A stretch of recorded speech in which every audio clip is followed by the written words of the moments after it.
All right, Sax, how you doing, brother? Wait, what's this? Why are you wearing a tie? I'm in DC today, so it's a government day. So you suited up with the ties. Well, maybe I'll join you. Oh, look. What is this box I just got? Oh, that's for my guy, Tom. Oh, just for J-Cal? Mr. Jason Calacanis. Let's see what's in the box here. Oh, what's going on here? Tom Ford sent you something? Oh, Tom sent me a nice tie. Maybe I'll go all blue. Wow. Oh. I heard that Moose ate your invitation to the White House. He did. So I'm sorry about that. I'm sorry about that. A little prick. We'll let your winners ride. Rain Man David Sax. And instead, we open source it to the fans, and they've just gone crazy with it. Love you, Bestie. Queen of Quinoa. All right, everybody. Welcome back to the number one podcast in the universe. It's been proven time and time again. Oh, fuck this. I'm not putting the tie on. Okay, it's enough already. It's Friday. We moved the show to Friday. Sorry you're getting this on Saturday. This is why you can't come to the White House. You can't figure out a tie. Yeah. Well, maybe you could show me how to do this next time I'm in town. I've got to practice with you. We'll go in the mirror. That'd be a great fit. You behind me, show me how to do a tie. We didn't have ties in Brooklyn. What do you want me to do? All right. Well, it was an eventful week. Some of our besties, not all, were invited apparently to a little soiree at the White House with the president. Sachs and Chamath. Here's a photo. Some pretty good seating arrangement here. It looks like Zuckerberg got the pole position on the right hand of the father, followed by Saxy Poo and Chamath and Amore, sitting right across from Sam Altman and Tim Cook. What a crowd! What was the impetus for this dinner, Sachs? Tell us. Well, this was a tech dinner at the White House. I think it originally started with a group that Chamath organized in Silicon Valley, and they were kind of the core nucleus of this. And then more and more people just wanted to come and try to get in. And the president invited some of the top tech leaders, and pretty soon it turned into the room that you saw there.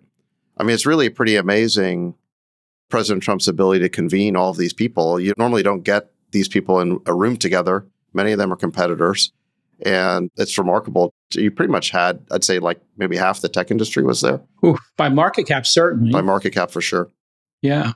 And Chamath, you obviously were involved here, and you got a pretty good seat. Any great inside stories? Any inside baseball? What did they serve, by the way? I'm curious. What gets served at a dinner like this? That was a very elegant menu.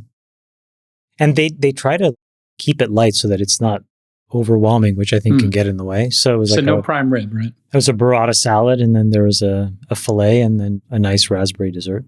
Okay. Here's what I'll tell you. Sachs said it well. What was incredible for me, just to frankly be in the room, felt very surreal. You're seeing the leaders of the most important companies in the world sitting together.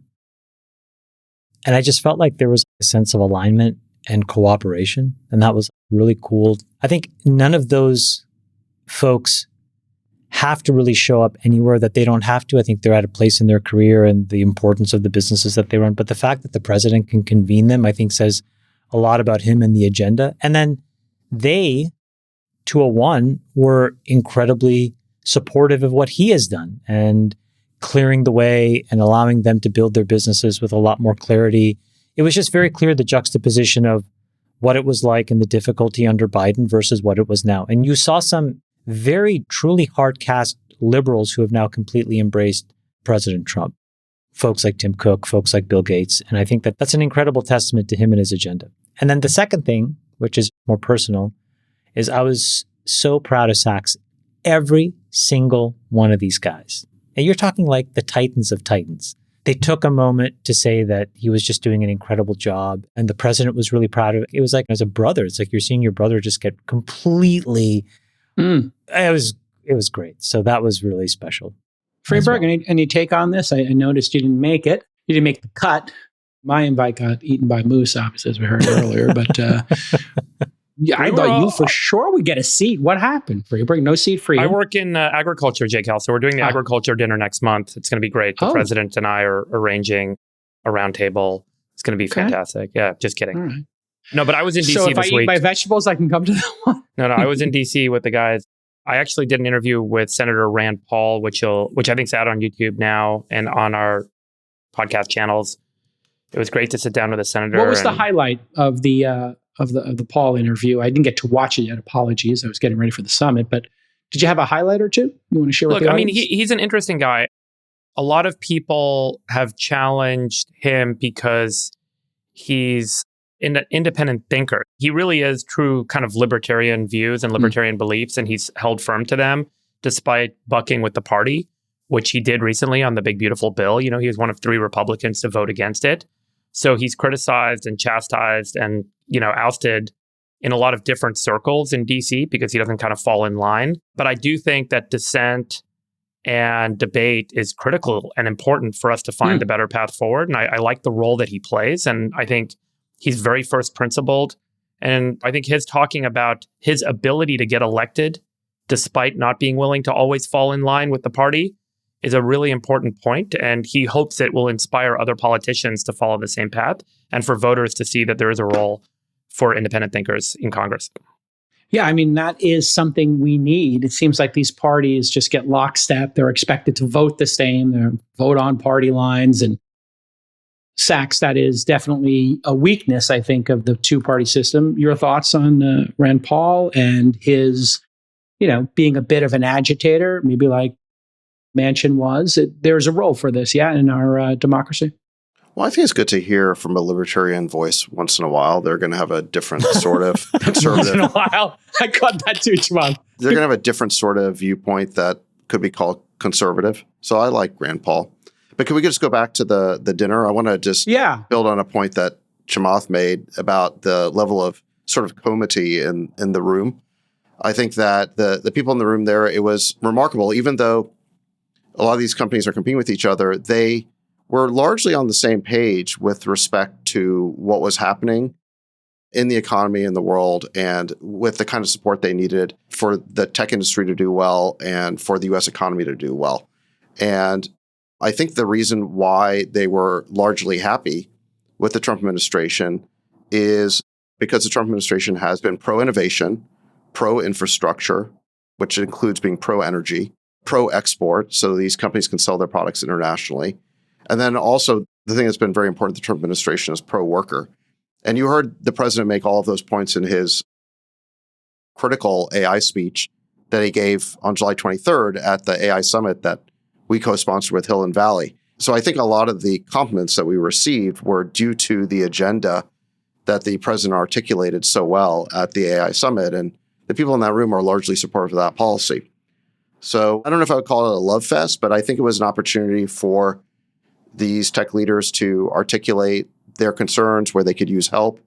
And I think the president, he's a great listener, and he wanted to take in their feedback and figure out how to make the economy grow even faster. I got so many questions, Shema, behind the scenes, et cetera, like seating arrangement. Yeah. How's that discussed? The first thing I'll say is the president takes tremendous control over these details. Okay. So I've said this before about how conscientious he is, but one of the things that he noticed before was it was very difficult to host press conferences or world leaders outside in the Rose Garden. So the way that it started was around 4:00. What happened was that David, and I'll tell you because there was a joke about this at dinner, David asked the president, can we do a tour of the Oval for all of the fans of All In? And the president said, absolutely. So me, Freeberg, Sachs, we went, and Caroline Levitt meets us and walks us in. By the way, if you want to see a star of stars, like I've met few people like this who exudes this level of competence. I mean, I think it was the first thing that Freeberg said after maybe like 2 minutes of interacting with her. Is like, wow, this may be the most competent person I've ever spoken to. She's outrageously good. So she gets us all, she cleans up some stuff that had to be cleaned up, walks us in, and the president gave us this tour. And the beautiful thing about the tour, if you are a student of American history, is the history is on the walls. I mean, from George Washington to Abe Lincoln to even Ben Franklin and the Declaration of Independence, Jason. And so we were able to see all of that and see all of that in detail, and he was able to talk about it. And then, as it kind of always does, it veers where, he does the weave and he's like, guys, what do we want to talk about? And Freeburg was able to ask some questions and Sachs and and then it just became a little bit more freewheeling. Like, well, it turned into like a hang. A hang. Yeah, we hung with the president. And then after we hung, we turned the cameras off. And then we hung like another half hour, 45 minutes with him. People are coming in and out of the Oval. We chewed the fat. The president. But it's literally like an episode of West Wing meets Veep meets it was like everyone's just chatting, going in and out. You meet all the characters. So then that ends and Sachs had to do some meetings in the Oval with the president. So we all leave and we're escorted into, I think it's the Roosevelt room, Sachs. Is that right? Is that the room? So when we get into the Roosevelt room, this is where it becomes surreal. You're seeing the most powerful people that have built these incredible businesses. I think there was 30 people, but the table can only fit like 15 people. And so you have like Tim and Sam and Satya sitting on the couch. Over here by these two chairs is like Dylan Field and Alexander Wang. And it's like the funniest scene because everybody at that moment, all the heirs are gone because they know the context in which they're there. Yeah, in their own worlds, they're like kings, but in the White House, you're a backbencher. You're a guest. You're sharing the backbench. You're an American citizen who's there to meet the president, right? But there were some incredible people there. Some people I'd not really met before. Safra Katz, lovely, and her husband. And then there were some other people that were just amazing. Jared Isaacman, which was wonderful to see him. There was a whole group of folks that were there. And then they say, hey guys, can you just get into a single file line? And so again, it's like a surreal scene where it's like Sundar, Satya, Bill Gates, Sergey. All these people in a single file line. I mean, you guys sound like you went backstage at a Zeppelin concert. No, it's incredible. No, dude. And then we're escorted into the Oval. And this is like what's so kind about what he does. He sits at the Resolute desk.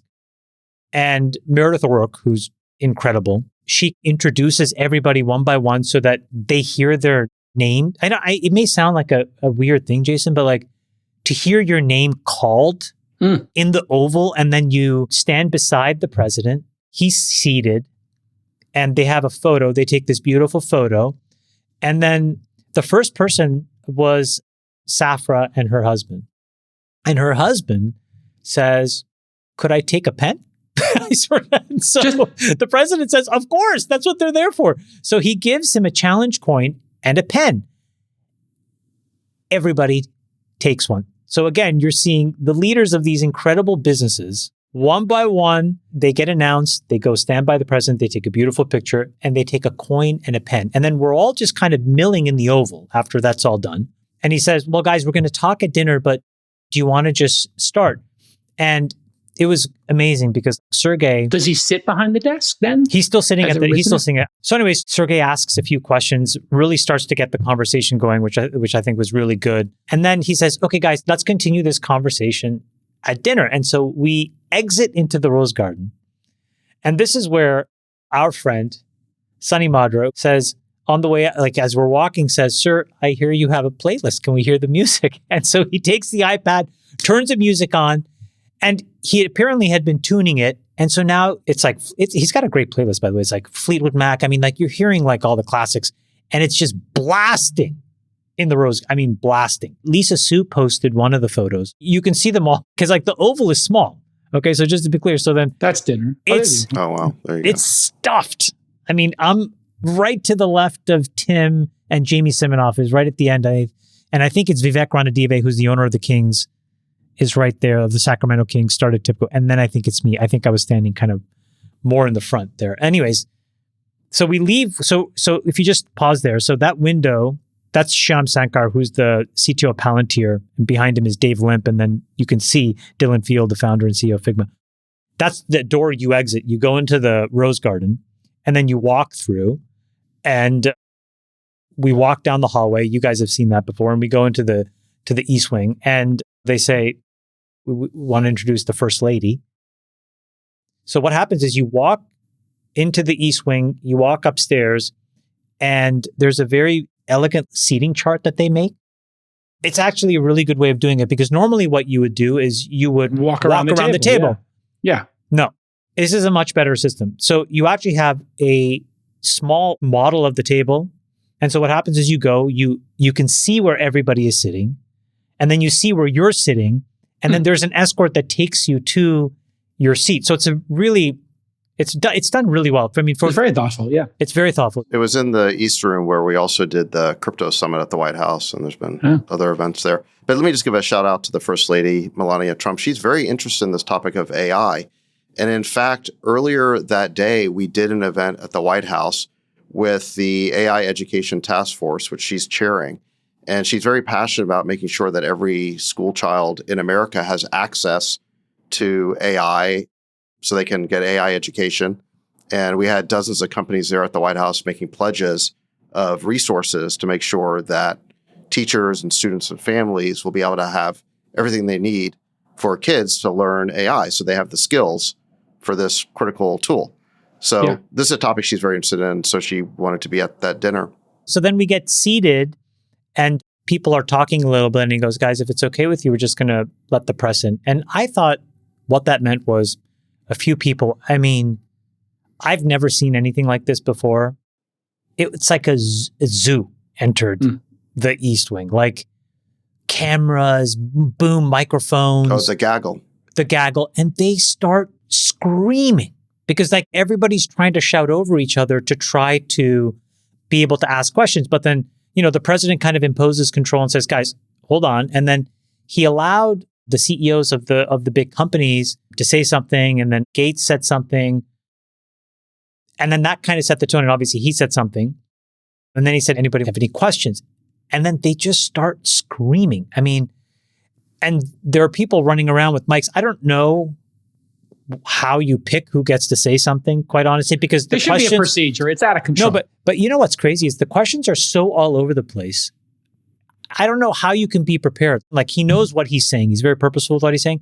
I don't know how you do that because the questions are all over the place. And you could tell, like, because one of them asked Zuck a question and Zuck was like, what's going on? Zuck, what about your 12 houses in Palo Alto? Zuck. I mean, no, it was a tougher question. He was like, dude. what was that?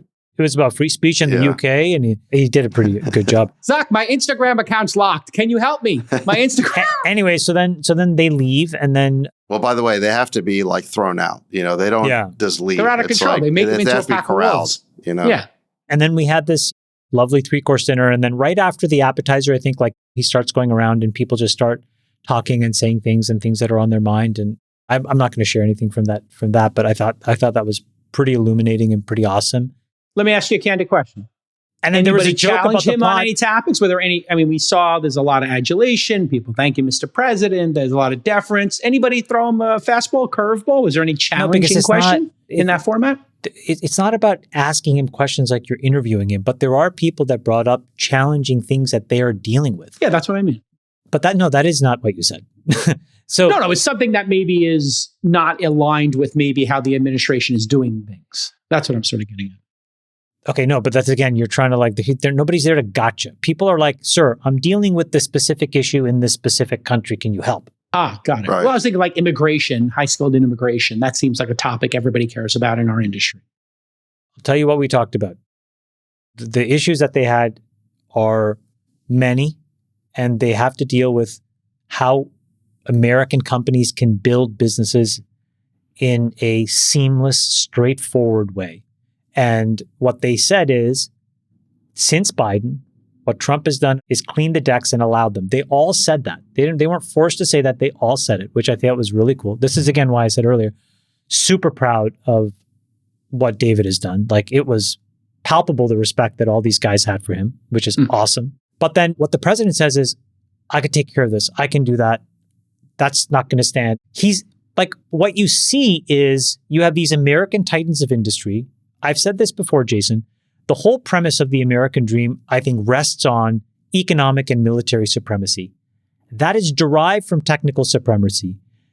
That group of people are the geniuses that create the technical supremacy for the world. And he is their biggest advocate. And that's inspiring because it's like, they are like, sir, here's what we need. And he's like, great, I'm going to go to bat for you and try to get what you need. And so there was that conversation. And then there was a joke. And he said at the end something along the lines of, I had to was a tough day or something. Like I had to film a segment for David's dumb podcast. Just said it like as a joke. And so everybody starts laughing. And then Zuck piles on. He goes, well, the only dumb parts are Chamath's parts. And then everybody else starts laughing. But when Zuck said it, he's leaning back. Zuck. And then he loses his balance. Sachs with the tism is just looking straight ahead at Tim Cook. I am like, I don't know what to do. Nat caught Zuck. Nat pulls her arm. I don't know how she got there. It was a really sweet moment. And then I had a favorite moment. Actually, it occurred after you guys left the White House. Here it is. This is Chamath's greatest moment. There is a Chamath super fan, as you can see there. That's a Chamath super fan, and he's signing multiple pictures from all different eras. Those will be on eBay later. Look at this guy. I just want to back up and say, one of the reasons why I thought it would be cool for us to kind of do this interview in the Oval where the president kind of gave us a tour of the changes he had made to the White House is I was getting a tour with my family one weekend of the White House, and the guides who do these tours were telling us about how much care the president takes in the condition of the White House and all the upgrades that he's made. And they've seen him walking around and he'll pick out paintings and art. He'll move things around. He got a whole bunch of paintings out of storage. All the paintings that are now in the Oval Office are ones that he directly picked out. And they also said that when he sees something wrong, like with the landscaping, or he'll call a gardener over and give him notes on how to make it look better. And the president himself posted a truth a few days ago where the new pavers on the Rose Garden patio got damaged. There was like a big scratch, and I did see that video. He caught him on limestone. He caught the delivery guys. He went to the tape to figure out who did it. Yeah. That's a New York developer. Yeah. And not only that, he fired them. And he's making them pay for it, and they got to buff it or something. Yeah, it's funny. He told us a story at the dinner that the contractor who got fired was devastated. So he's probably gonna have to hire them back because he's too nice. And he asked everybody. He's like, "You guys think I should hire him back?" We're like, "Yes, hire the guy." He's like, "Yeah, I'll probably hire him back." It started as a tour. Well, it was supposed to be a tour. We were going to see the Rose Garden and other things, and then it rained, and so we just stayed in the Oval, and then it became like more of like a hang/interview. Oh, wow. You guys are going to make that into an episode? That's going to be an episode? Oh, that's incredible. Okay. So Jason, look, you see the couple days before, and the president tweeted about this, Nick, I sent that to you, but you have India, Russia, and China kind of like fraternizing. And then 1 or 2 days later, the president convenes this dinner of, I think, some incredible entrepreneurs building a lot of the really important things that the world needs in the future. I don't know what your reaction is when you see the kind of like couple days. Yeah, there's a legion of doom there. This the Putin and Xi and not Modi maybe, but he's obviously making a point. But overall, I had a lot of thoughts about it. I did a press hit of the 20 people there or so. I'm not sure what the exact number was. I'm just 29 eyeballing it here. I think we're 29, 30. I think about 19 of them are lifelong Democrats who have switched to this party. And I think the Democrats need to look at this. This opportunity was always there for the Democrats. But what did they choose? They chose to take the position of ban the billionaires and an agenda that makes no sense. And if you had invited this group of people, if you were Biden or Kamala, and you invited this group of people to come to the White House, they would have come as well. And you could have a really thoughtful conversation about them, what the Democrats' positions might be, wages, healthcare, and this same group of people would have engaged. But they were not allowed to access the White House. They were not allowed to have a dialogue. And I think they pursued, a very weird agenda. And you got Nancy Pelosi out there day trading, you got AOC and the socialists, pursuing some crazy agenda. What do you expect people to do if you tell them, we don't want to hear your concerns, we don't want to engage with you in debate? You can have all kinds of differences with Trump on style. I do. You could have policy issues. I do. But as a moderate, when I see something like this, I just got to give, you a lot of credit, Sachs, for being able to give access to the president and give the president access to these individuals and let all these important discussions happen. And then the group can act as one in the American people's interest. And I think it's very important for the Democrats to learn something here, which is 90% of Americans aspire to be billionaires, and 10% maybe they're socialists, communists, whatever they are, it's fine. They can pick and choose what they believe is important in the world. But Americans love these individuals. They love these products and services. And 70% of the top 50 companies in the world by market cap are American companies. This is the best of America. This is the best of the American dream. And it's great that they can go and have debates with the president. That was, to my earlier question, like I know a lot of these guys have some issues with the president or certain issues, tariffs, et cetera. This is an important, I think, moment in time to just say Trump 2.0 is engaging the business community and meeting them where they are and saying, how can I help you grow faster? How can we compete? America is not the only game in town now. As you saw with Modi, creating this alliance with Xi and Putin. It's imperative for the American companies to excel and create jobs. And we have the lowest unemployment. We'll talk about employment today. There's some new statistics. We have the lowest unemployment of our lifetimes. It's for a reason. It's not because of any president. It's because of these great companies. We should be celebrating them. And the president's done an exceptional job of doing what all Americans do. We celebrate these companies. We love the iPhone. We love Teslas.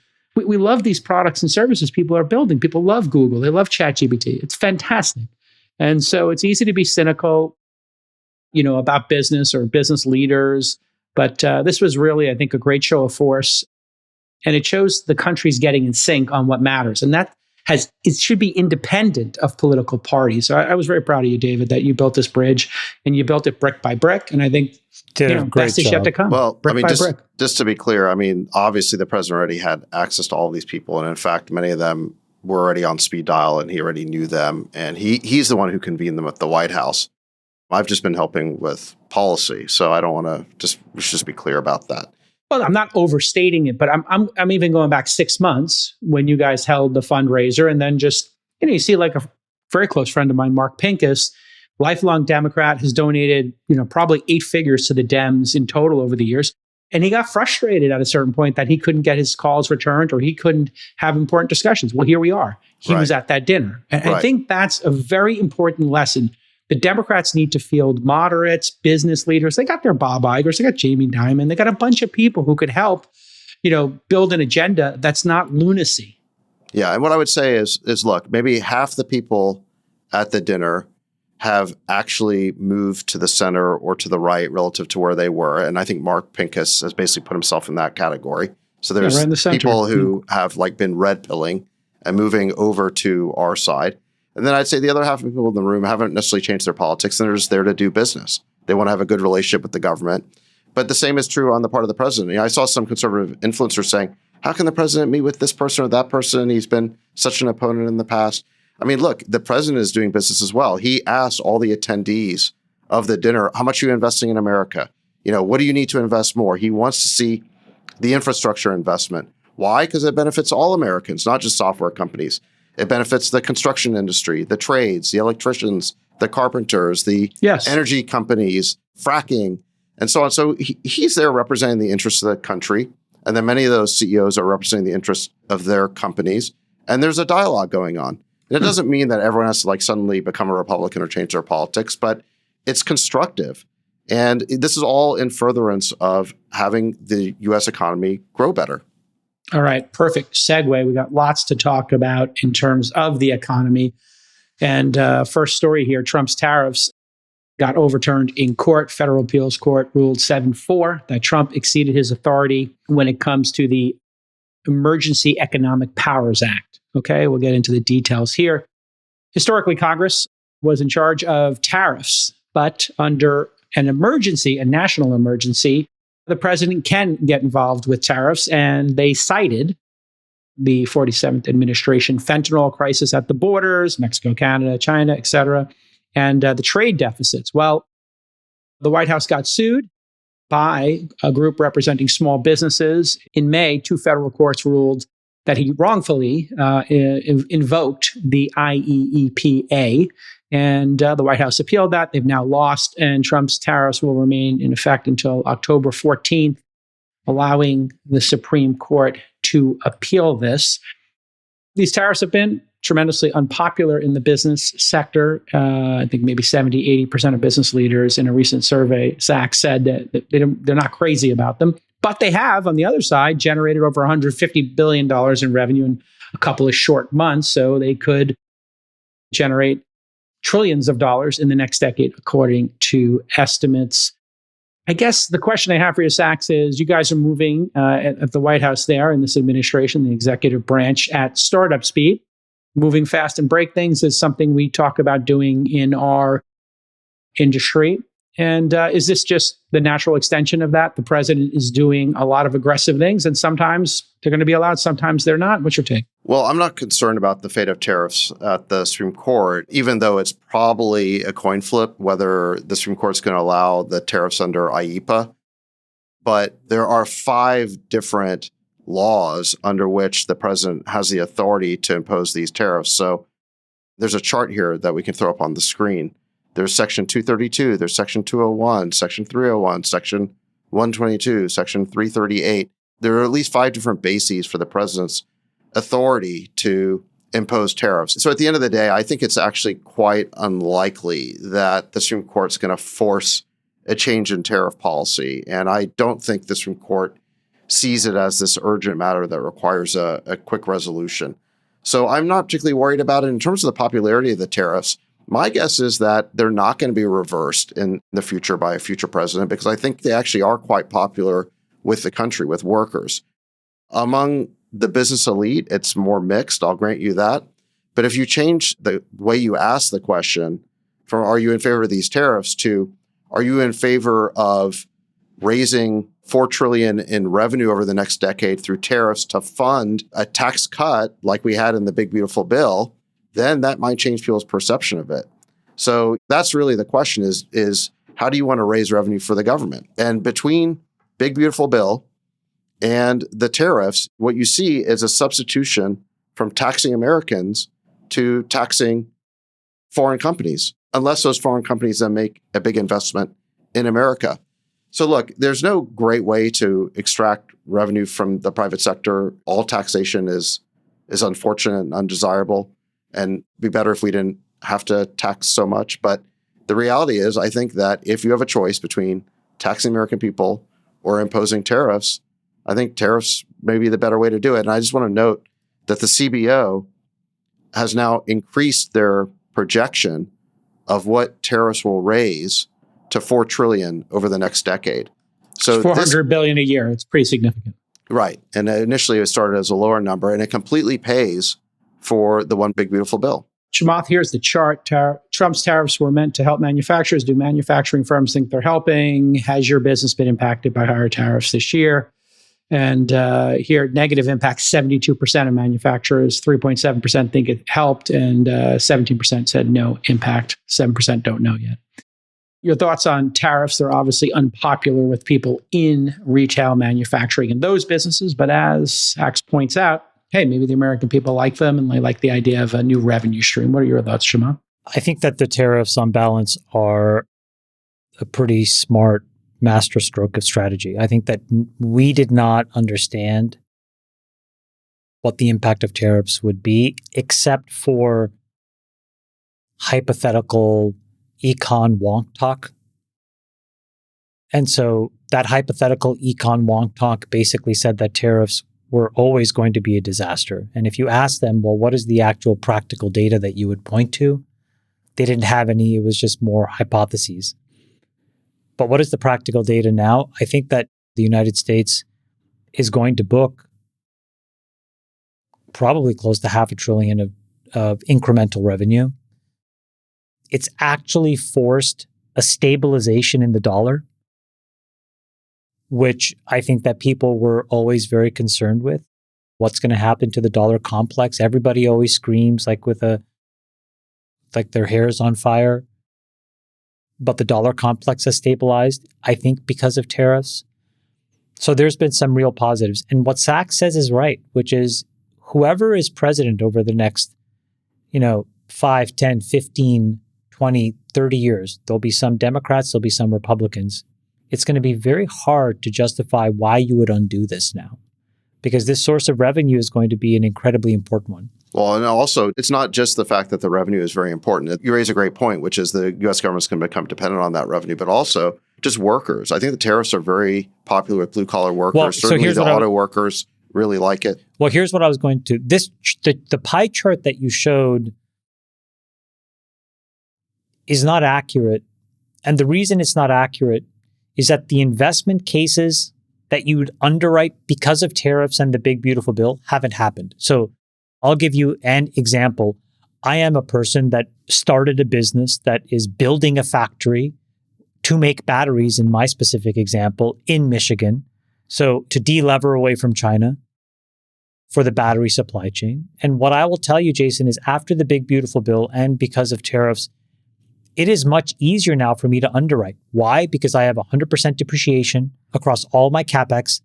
It's a complete changer on the IRR of these projects. So before, where I would have to raise billions of dollars from outsiders, I can subsidize a lot more of it internally because I can actually underwrite to a better gain because the tax savings are so meaningful. Same thing for this data center that I'm building in Arizona.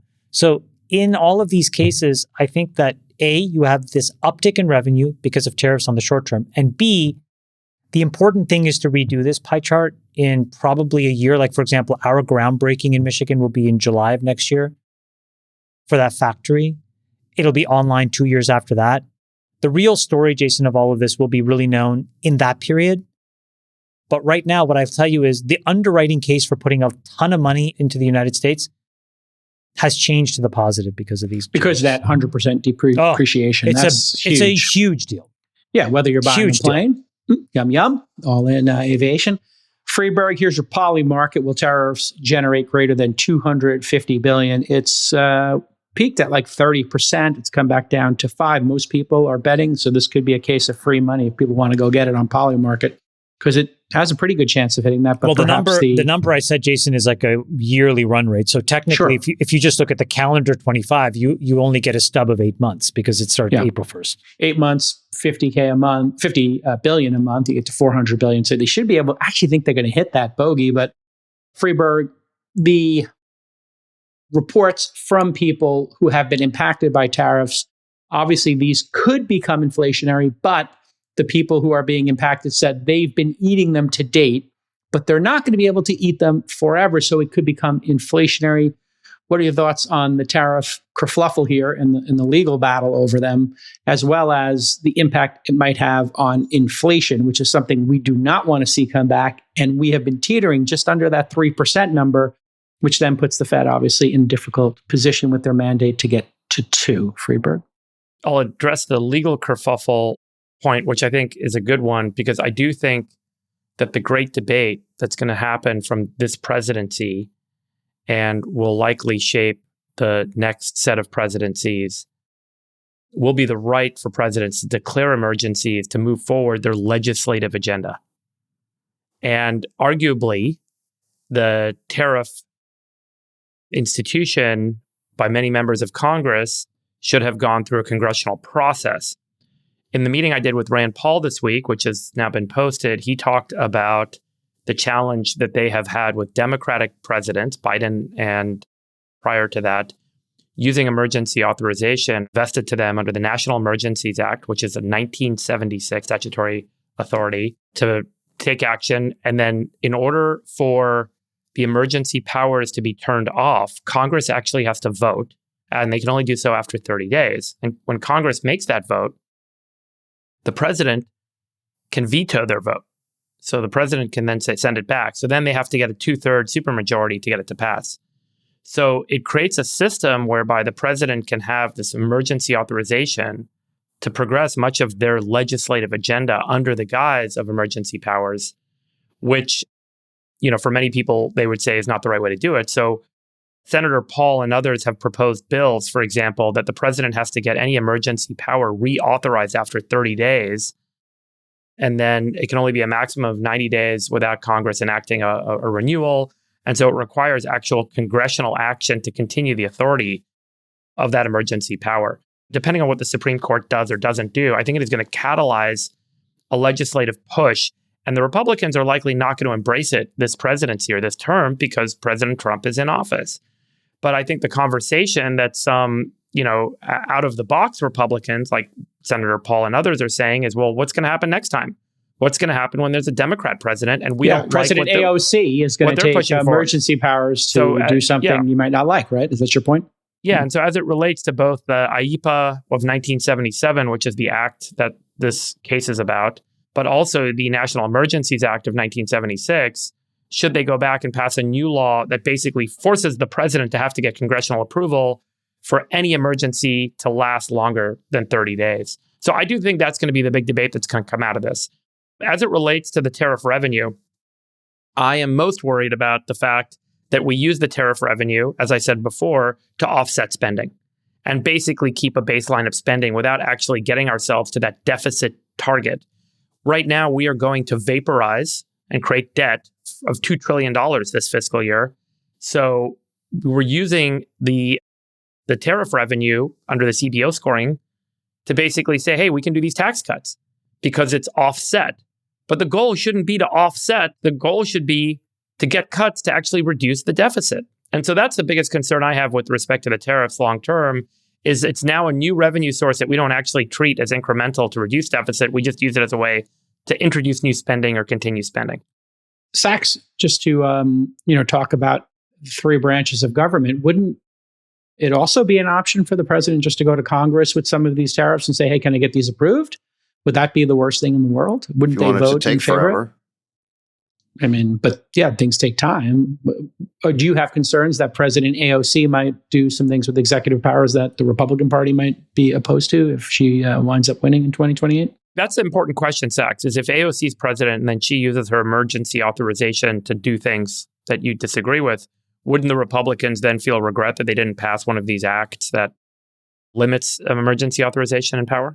Well, look, I think that in general, when you have a policy that you want to last for a long time, the best thing to do is to codify it into law, because executive orders obviously only last until the next president decides they don't want them anymore.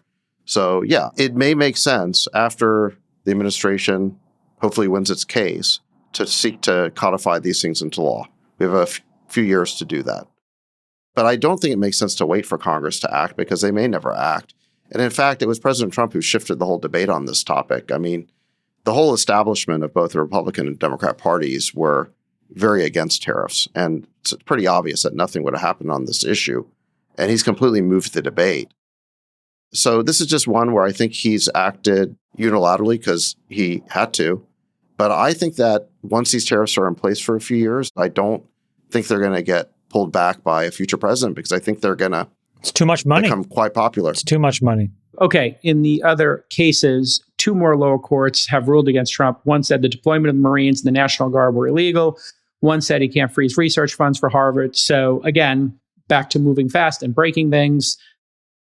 These cases are making their way through the courts, and there has been some resistance to sending in the National Guard, which is something, there's been a bit of saber rattling, Chamath, about maybe going into Chicago next. What are your thoughts on the National Guard issue? They should. Look, here's the thing. Who is against safety and security? Who? And why? I don't understand. So if you can't do your job, look, you have to remember, Jason, let's take where we live in California, or you used to live in. Yeah, not anymore. 13% of our income goes towards state coffers. And then we pay real estate taxes and all of the stuff that goes to local municipalities. What are you doing with that money if you're not making the places we live safe? And then the second thing would be making the schools good. And so if you can't do it, of course, somebody else should step in. And frankly, what I've heard consistently is, even though the talking point has to be, oh my God, woe is me, we can do the job, everybody behind the scenes like, oh, thank God they're here. Anybody who is being impacted by crime would like to see the National Guard come in and remove encampments or drug dealers or get drugs off the streets. Sachs, you're my perception would be that you think that there should be separations between the executive branch and maybe the states, and that this rule breaking of sending in the National Guard, that would go against the rules of the sovereignty of the states. So putting aside Chamath's point, which is completely valid, that they haven't done a good job here, and it is illegal, as the judges are pointing out. Do you have concerns about that? Okay, well, first of all, I reject this characterization that it's the Trump administration that's moved fast and breaking things. If you recall you're what moving happened, fast. Let's just say moving fast. well, I think the president is taking swift executive actions that are popular. And you see this actually in his poll ratings. He got the highest approval rating he's ever had just in the last week. And a big part of it is because of the reduction in crime in D.C.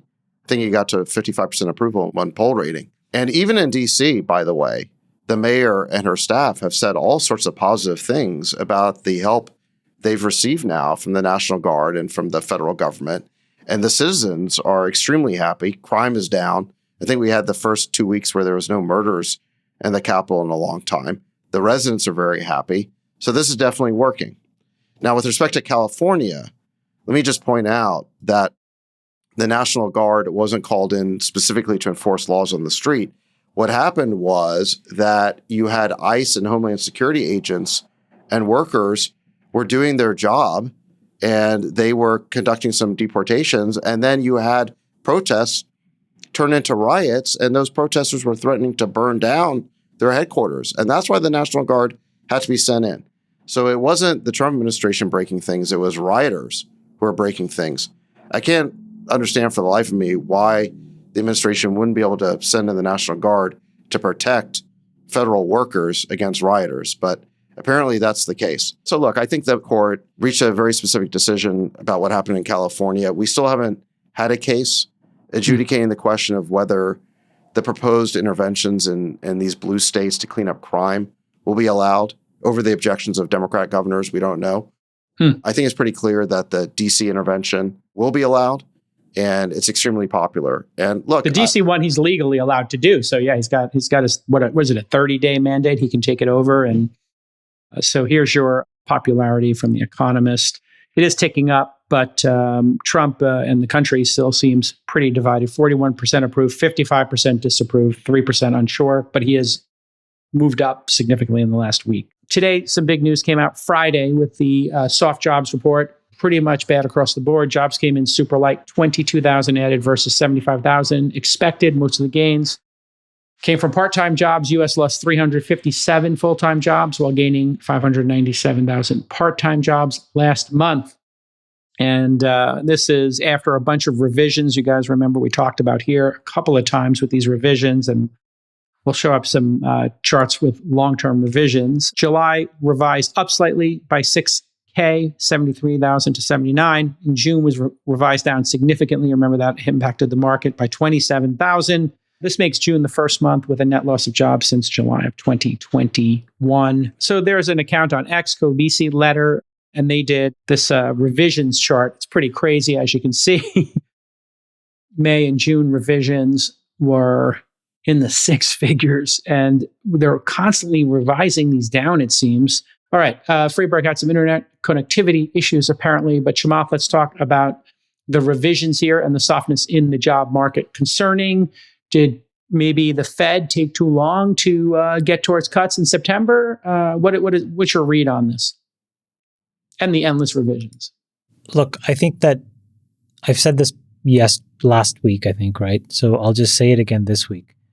You can't run the most sophisticated economy in the world if you have data that is completely unreliable in either direction. And so the problem with this jobs report is there are already two competing versions of the truth. One group of people are trying to paint the jobs report as everything is working, there's nothing to see here. Another group of people are saying, oh, well, hold on, there's a births, deaths number where if you extract that out, the jobs numbers is actually negative. I don't know which one is actually better in terms of where we want to be right now going into a rate cut cycle. So my general commentary is the following. The BLS and their approach is incredibly brittle. It doesn't work. I think Commerce has taken the first right step, which is to start publishing useful economic data into the blockchain. I think we need to figure out a way, and this is where Congress should get their act together and pass an incentive or a requirement for certain parts of the critical economic infrastructure of America to report their data in an anonymized way into a broad set of blockchains. And the reason is that you will have very astute and precise pricing oracles help distill that information.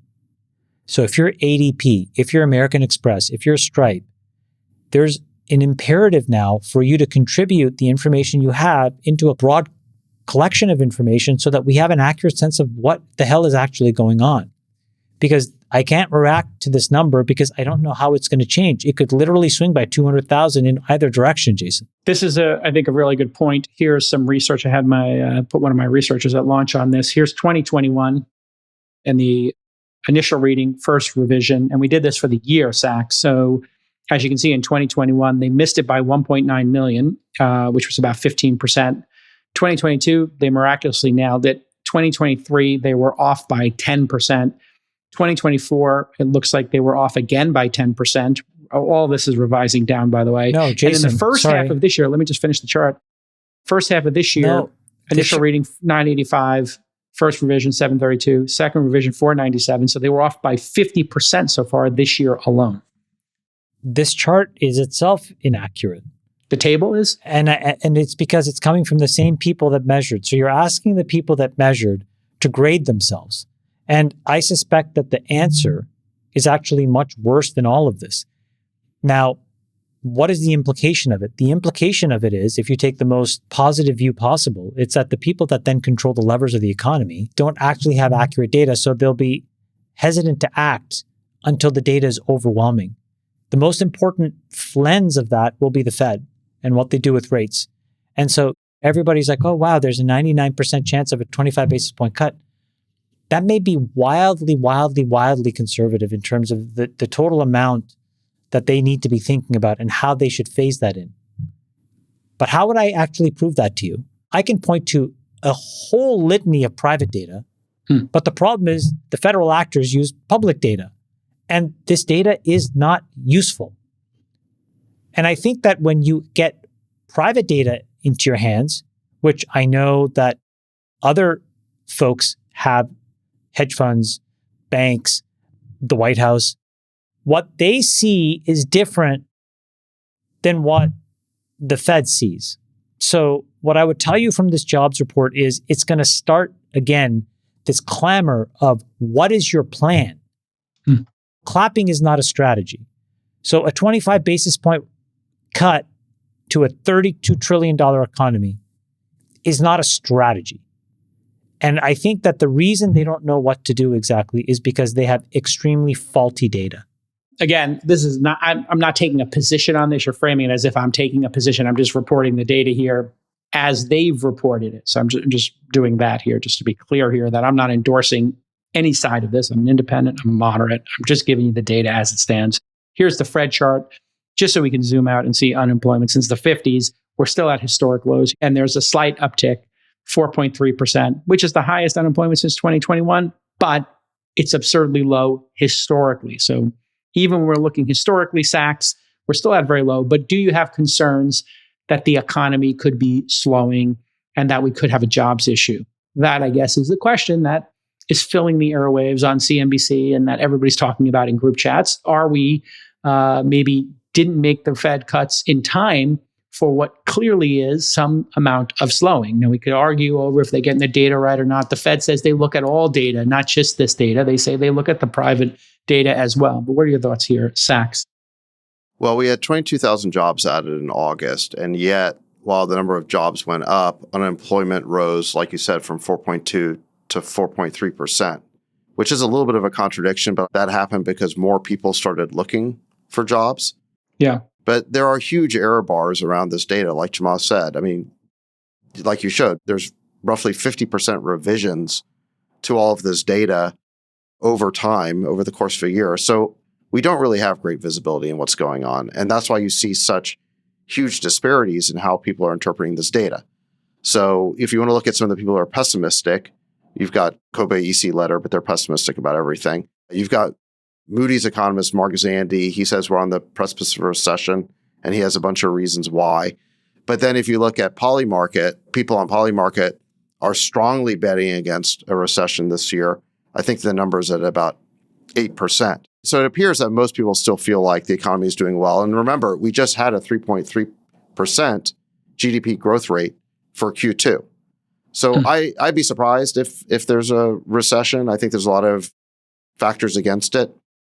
I guess I would also note that if there's any weakness in the job numbers, it's coming from foreign-born workers more than native-born workers. Around 2 million more American-born workers have jobs in 2025 so far. And I think, meanwhile, about 1 million foreign-born workers, roughly, have lost jobs. So the net increase is about 1 million. But what you're seeing is a repatriation, in a way, of jobs within the economy. The other thing that's happening is a reprivatization of the economy. So in August, the federal government shedded about 15,000 jobs, and there's been 100,000 federal jobs lost over the course of the whole year. So that makes the overall numbers look worse than they are, but a lot of us would argue that having fewer federal workers is a good thing for the economy. So you've got those factors. Then you've got blue-collar real wages are rising the second fastest in history. You had 3.7% wage growth this year versus 2.7% average inflation. So you have a net 1% wage growth. During most of the Biden presidency, it was negative. And then I would also point to, I think, several factors which would make me optimistic about the economy moving ahead. You've had massive investment in the U.S. by both private companies and foreign governments, according to these new trade deals. I think roughly $8 trillion of new investment. You've got this AI boom. You're seeing, and that's going to land over the next year, right? That hasn't actually been dumped in. So exactly. We should see that in 2027, maybe late 2026. Yeah, this is the outlook for 2026 and beyond. I mean, this would be the bull case. Is number one, $8 trillion of new investment in the U.S. economy by private companies and by foreign governments. Number two, the AI boom. You've got this massive build out of data centers and AI infrastructure underway. And that includes energy and the manufacturing sectors are going to boom alongside tech. Number three, this has been the most affordable summer at the pump since 2021. And low gas prices don't seem to be going anywhere anytime soon. So lowest gas prices since 2021. Number four, you have these huge new tax incentives for business expansion. You've got the accelerated depreciation on equipment purchases, on R&D. I think those are going to kick in once the big, beautiful bill goes into effect. And then the last thing I would say is that interest rate cuts are coming. I would say that now in light of the latest jobs report, Powell should really cut 50 basis points. I doubt in September, he will. In September. Probably do 25. I doubt he will. It's probably going to be 25 and then hopefully another 25. But I think you could make the case that they should do 50 now and then 25 after that. But regardless of what it is, I think that most people think interest rates are coming, and that's going to juice the economy and further improve our fiscal position. So look, for 26, I think there's a lot of bullish factors here. All right, just before we wrap here, Google, as we know, was found liable in this antitrust case, but the sanctions seem to not be as harsh as people thought they would be. Judge Mehta rejected the request that Google have to spin off Chrome, Android, and pointed out that Google is having massive competition. So we had 4 years of Lina Khan, in these aggressive cases. There were tactical things we talked about here, like dark patterns, et cetera, that we all agreed with. I think there was consensus there. But this one we found a little confusing because, gosh, Google's under so much pressure. What are your thoughts on I thought this ruling was excellent. Unpack it all. Essentially, the crux of the ruling was, look, there are some restrictions that Google has to live by, don't get me wrong. Yeah. But the most punitive remedies that were suggested were thrown out. And the reason they were thrown out was because the judge very eloquently cited competition and a fair and free and open market. And that is incredibly refreshing because the real question is, would this judge have had the wherewithal and the courage to actually be able to rule this way a few years ago when there would have been an enormous amount of political pressure? They probably would have found a way to run this case in a different place, et cetera, et cetera. But now what you saw was just very simple logic intervene. And at the core of it was, when we started this lawsuit, things like OpenAI and ChatGPT didn't exist. And when you fast forward, it's incredibly fast moving. We are reallocating hundreds of millions or billions of users' intentions. As a byproduct, we're reallocating tens of maybe hundreds of billions of dollars of revenue. And so the judge said the most severe remedies aren't necessary because the free market is doing this job.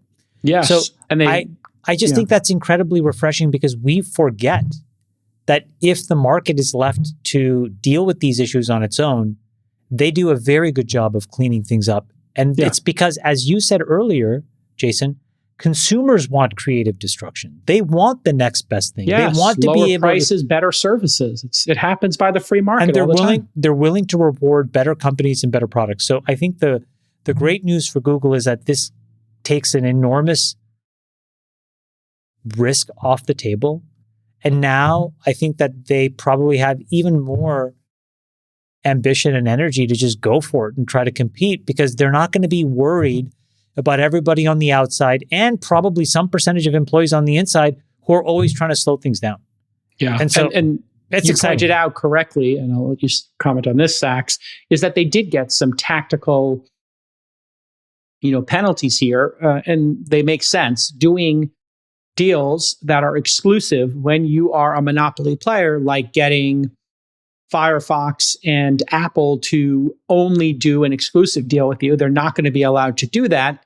And man, that would change the game on the field if somebody like DuckDuckGo or Bing or a new entrant, Perplexity, whoever who's doing search would be able to say to Apple, we will outbid Google for 10% of the searches. We'd like to buy 5% of the searches from the Safari browser, or going to Firefox and saying, hey, we'd like to one up and we'd like some percentage of that. So that seemed like a good part of the ruling. Your thoughts overall about this? So on this podcast, I think it was 2 or 3 years ago, when this case first came up, I think I took the position that Google should be broken up into 2 or 3 companies because I thought it was this invulnerable monopoly. And I don't think monopolies are great for the startup ecosystem. And what I mean by that is they had the Google search monopoly and that YouTube business, which was basically a monopoly, and so forth and so on. So I was in favor of breaking this up, but I've got to admit I was wrong about that for the reasons that the judge said, which is Google, for the first time in a long while, is existentially threatened by what's happened with AI. I mean, their cash cow, the core of their business is search. And people are starting to substitute in droves from traditional Google search, which they own, or keyword search, where they have this monopoly or dominant share, to AI. And if you look at AI revenue, I think something like 90% of it is going to OpenAI. I mean, they have the dominant position among consumers. For now. And there's, let's say, 5 major AI companies that are hot on their heels and very competitive and performing equally, if not better, on performance benchmarks.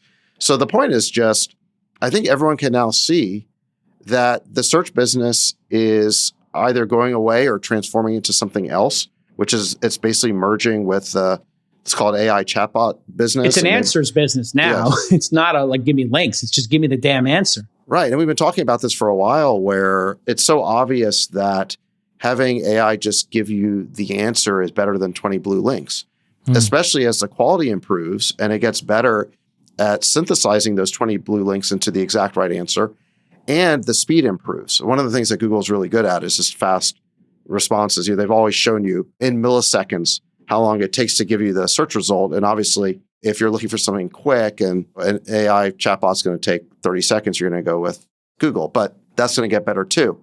So I think Google is kind of in the fight of its life right now. And I think this is why Sergey's come back. We saw him at the dinner at the White House yesterday, and he said he's very involved in Google DeepMind. He's going to the office all the time. Yeah. Right. And so you're seeing that founder involvement again because they know that they've got a real existential threat to their business. And this is the argument that opponents of strong antitrust enforcement have always made, which is that the free market will eventually break up even the strongest monopolies if you just give it the chance to do it. And that's what appears to be in motion right now. By the way, I'm not saying that Google is going to get destroyed. I'm not saying it's going away. I'm just saying that they have to pivot here in a big way. Their business is being disrupted, and they suddenly have competition, I think, in their core business like they've never had before. So I do think that we don't need to bring the hammer down on them in the same way that maybe we did a few years ago. I still would not let them pursue anti-competitive tactics against, say, applications in the Android store where they basically have a duopoly. So I'm not saying I would let them do anything, but I certainly agree with this judge that we don't need to break up that company right now. Yeah, and there's rules in the field that need to be adjudicated. So having a very simple approach with the FTC of saying, hey, these exclusive deals, when you have 90% market share, that's not allowable, but you can compete and you can fight versus the 5 new entrants and have at it and give consumers a better product at a cheaper price. That's really the goal of the FTC, is to have some basic rules of the field. We saw it in the media business as well. We spent a decade or two trying to fight the consolidation of media companies, and then Netflix has trounced them all, and YouTube as well in terms of viewership.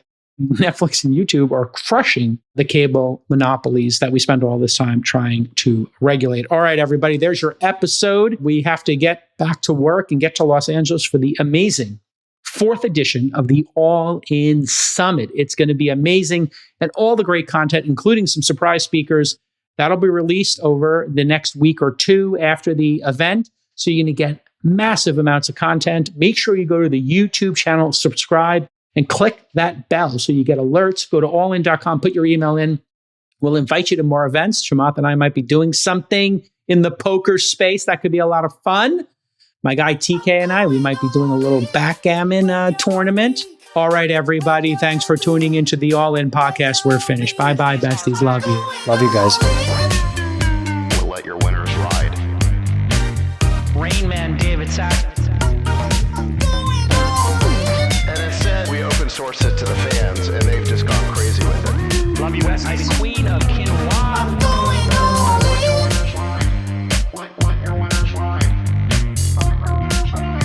Besties are gone. Code 13. That's my dog taking a notice in your driveway.